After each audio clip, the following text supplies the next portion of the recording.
राम नित्यता भी है, राम निरंतरता भी है, राम विभु है, विशद है, राम व्यापक है, विश्व है, विश्वात्मा है।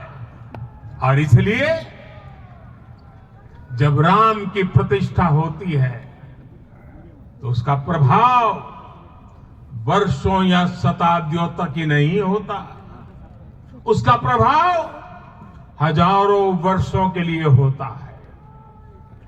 महर्षि वाल्मीकि ने कहा है, राज्यम 10 सहस्त्राणि प्राप्य वर्षाणि राघव, अर्थात राम 10,000 वर्षों के लिए राज्य पर प्रतिष्ठित हुए, यानी हजारों वर्षों के लिए राम राज्य स्थापित हुआ।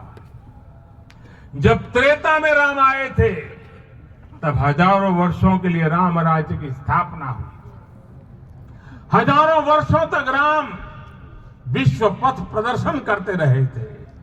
और इसलिए मेरे प्यारे देशवासियों, आज अयोध्या भूमि हम सभी से, प्रत्येक राम भक्त से, प्रत्येक भारतीय से कुछ सवाल कर रही है। श्री राम का भव्य मंदिर तो बन गया, अब आगे क्या? सदियों का इंतजार तो खत्म हो गया, अब आगे क्या?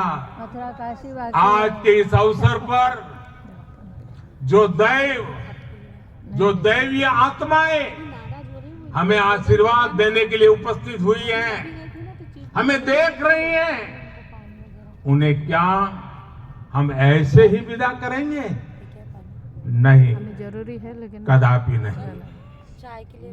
आज मैं पूरे पवित्र मन से महसूस कर रहा हूं कि काल चक्र बदल रहा है। ये सुखद संयोग है कि हमारी पीढ़ी को एक काल जयी पथ के शिल्पकार के रूप में चुना गया है।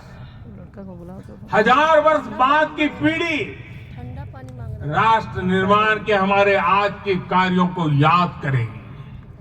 इसलिए मैं कहता हूं, यही समय है, सही समय है। फिर से वोट डालो। जय श्री राम। हमें आज से, इस पवित्र समय से अगले 1000 साल के भारत की नींव रखनी है। मंदिर निर्माण से आगे बढ़कर अब हमें सभी देशवासी यही इस पल से समर्थ, सक्षम, भव्य, दिव्य भारत के निर्माण की सौगंध लेते हैं।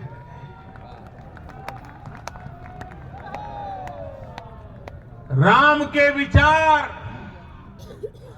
मानस के साथ ही जनमानस में भी हो, यही राष्ट्र निर्माण की सीढ़ी है। साथियों, आज के युग की मांग है कि हमें अपने अंतःकरण को विस्तार देना होगा। हमारी चेतना का विस्तार देव से देश तक, राम से राष्ट्र तक होना चाहिए। हनुमान जी की भक्ति, हनुमान जी की सेवा, हनुमान जी का समर्पण, ये ऐसे गुण हैं जिन्हें हमें बाहर नहीं खोजना पड़ता। प्रत्येक भारतीय में भक्ति, सेवा और समर्पण के भाव समर्थ, सक्षम, भव्य, दिव्य भारत का आधार बनेंगे। और यही तो है देव से देश और राम से राष्ट्र की चेतना का विस्तार। दूर सुदूर जंगल में, कुटिया में जीवन गुजारने वाली, आधा घंटा तो हो गया। मेरी आदिवासी मां शबरी का ध्यान आते ही अप्रतिम विश्वास जागृत होता है। मां सब